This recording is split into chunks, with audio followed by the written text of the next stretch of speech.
নমস্কার, কেমন আছেন সবাই? আমার নতুন একটি ব্লগে আপনাদের সবাইকে অনেক অনেক স্বাগত জানাই। আজকের এই ব্লগটা খুব মজাদার হতে চলেছে, কারণ সবাই মিলে একসঙ্গে এত দূরে যাব, একদম হই হই করতে করতে, হাসি মজা খুব আনন্দ করতে করতে যাব। আর সাথে তো থাকবেই এক জায়গায় যাওয়ার জন্য নতুন নতুন অভিজ্ঞতা। আরেকটা যেটা জিনিস করবো সেটা হচ্ছে বনুর সাথে প্র্যাঙ্ক, সেটা আপনাদের সাথে পরে বলবো। তাহলে চলুন ভিডিওটা শুরু করা যাক। আজকে সোমবার, দুপুর এখন ওই 2:45 বাজে। সবাই রওনা দিচ্ছি বনুর বৌভাতের জন্য, সেটা আবার কলকাতায়। আজকে সারা রাতটা গাড়িতে থাকবো, কালকে ওই সকাল নাগাদ পৌঁছাবো। তাই রাত্রের খাবারের জন্য সবার জন্য না হয়েছে রুটি আর সবজি। তো রুটি সবজিটা প্যাক করে নিয়ে নিয়েছি। আর মনে তো খুব আনন্দ লাগছে যে সবাই মিলে খুব হইচই করতে করতে বনুর বৌভাতে যাব। আর গাড়িতে তো সবাই মিলে খুব আনন্দ হবে। আর এবার বাড়ির সবাই আমাদের এসেছে বিদায় জানাতে। তো সবাইকে টাটা করে এবার বেরিয়ে পড়লাম দুগ্গা দুগ্গা বলে। এখান থেকে আমরা লোক যাচ্ছি ওই ছোট বড় মিলিয়ে 22 জন। এই গাড়িটা রিজার্ভ করা হয়েছে, আর এই গাড়িতে একদম আমাদেরকে পৌঁছে দেবে নিউ আলিপুর স্টেশনে। তো এই যে পাশে যে গাড়ির পাশে যে দাঁড়িয়ে আছে সে হচ্ছে আমার জ্যাঠাতো দাদা। আর সে আর আমি মিলে ভীষণ মজা করছিলাম দাদার সাথে। দাদা বলছিল আলিপুর আলিপুর আর কি এরকম, আর আমি বলছিলাম দাদা ভাড়া কত এসব আর কি। আর দেখুন এখন আমরা কামাখ্যাগুড়ি পার হয়ে গেছি, আর এই রাস্তাটা কত ভালো লাগছে। এই করতে করতে আমরা পৌঁছে গেলাম একদম স্টেশনের সামনে। আর এখন এই যেহেতু এত মজা হচ্ছে, তাহলে আপনারা ভেবে নিন যে গাড়িতে কত মজা করব সবাই মিলে। এভাবেই যদি সবার সাথে হাসি মজা করতে করতে সারা জীবনটা কেটে যেত। তো স্টেশনে ঢোকার আগে থেকেই এখানে পোলিও দেওয়া হচ্ছে। তারা একদম স্টেশনের সামনেই বসেছে, যেই বাচ্চাগুলো স্টেশনে ঢুকছে তাদেরকে ডেকে ডেকে পোলিও খাওয়াচ্ছে। তো আমি তো আগে থেকে জানতামও না যে আজকে পোলিও খাওয়ানো হচ্ছে। বনুর বিয়ের তালে কিছুই আর মনে নেই যে কবে পোলিও দিচ্ছে, কবে কি দিচ্ছে। তো আমরা স্টেশনে এসে বসে আছি বাবা দাদাদের জন্য। তারা ওই বাসে আসছে, তাদের একটু আসতে দেরি হবে। আর যদি দেরি হয় তো তবুও চাপ নেই আর কি, আমরা একটু আগে ভাগেই চলে এসেছি।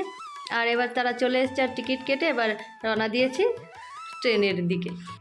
আমরা যেই ট্রেনে কলকাতায় যাচ্ছি সেটি হচ্ছে ওই পদাতিক, বিকেল 5:40 নাগাদ ছাড়বে। আর এবারে সবাই সিঁড়িতে নামছে আর বলছে আমাদেরকে একটু ছবি তুলে দে। তাই সবাইকে একটু ছবি তুলে দিলাম। আমরা যেই ট্রেনে যাব এই যে এটি হচ্ছে সেই ট্রেনটি।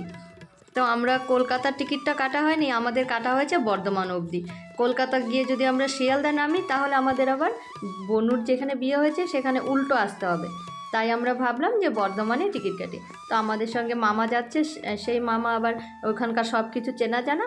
তো মামা বলল যে আমাদের বর্ধমান টিকিট কাটলেই ভালো হবে, বর্ধমান থেকে তখন আমরা আবার লোকাল ট্রেনে যাব, লোকাল ট্রেন পাল্টে পাল্টে যেতে হবে। তো সেই মতোই টিকিট কাটা হয়েছে। আর এইবার আমরা উঠে গেছি ট্রেনে।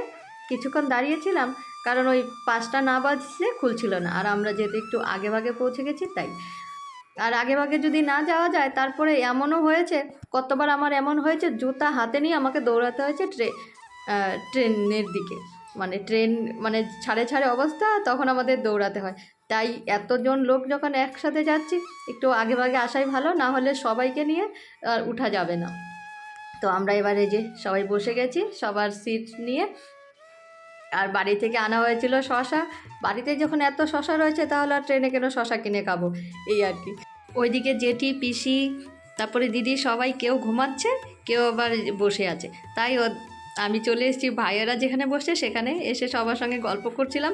আর তোজোর বাবাকে বলছি তুমি একটা গান বলো তো। আর সে তো উঠেছে শিলিগুড়ি থেকে, তো সে গান বলছিল যে জেলখানা সম্বল থালাবাটি কম্বল, মানে অনেক রকম সবাই মিলে খুব হাসি মজা করছিলাম।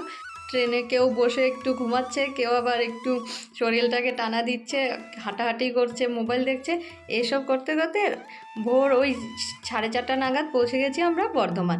আর এখানে তখন তো একটু ঠান্ডা ছিল, ওই ফাল্গুন মাস, তাই ওই ভোরবেলা দিকে একটু ঠান্ডা ঠান্ডা লাগছিলো। আর সবাই একটু সোয়েটার পরে নিচ্ছে, কারণ ভোরবেলা দিকে কিন্তু একটু ঠান্ডাটা লাগে তখন।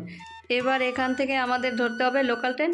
এই যে একে একে লোকাল ট্রেনগুলো আসছে, কিন্তু এটা আমাদের ট্রেন না, এটাতে আমরা যাব না। আমাদের ট্রেনটা একটু পরে আসবে। আমাদের জন্য গেল টিকিট কাটতে।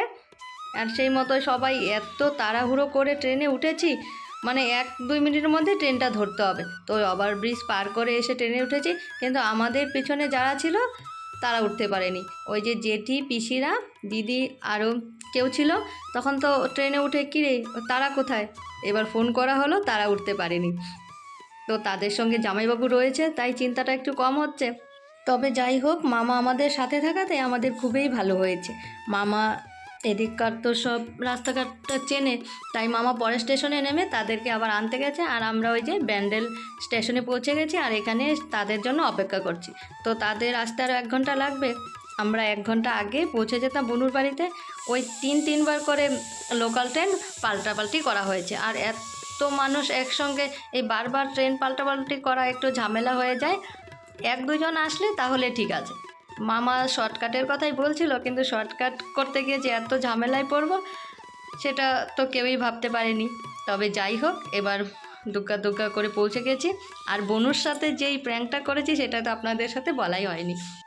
সেটা হচ্ছে, আমরা বলেছিলাম যে তোর বৌভাতে যাব না, মানে আমি, তোজোর বাবা, তোজো আর আমার এক পিস্তাতো ভাই। আর সেই কথা শুনে তার ভীষণ মন খারাপ যে তারা বৌভাতে আসবে না। তো অনেকবার আমাদেরকে ফোন করেছে, ট্রেনে ফোন করেছে, কিরে তোরা আসবি না। কিন্তু আমরা তখন ট্রেনে ছিলাম, ভিডিও কল করেছিল, তো আমরা ভিডিও কল উঠাইনি। তো এখন দেখি আমরা গিয়ে তাকে সারপ্রাইজ দিব, দেখি তার রিয়াকশনটা কী দেয়। টান টান সবাই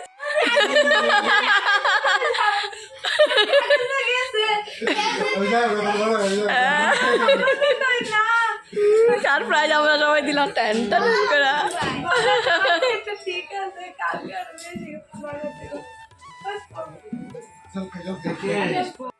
আমাদেরকে দেখে তো বনু ভীষণ খুশি, তার এই যে চোখ মুখ দেখলেই বুঝতে পারছেন যে কতটা সে খুশি।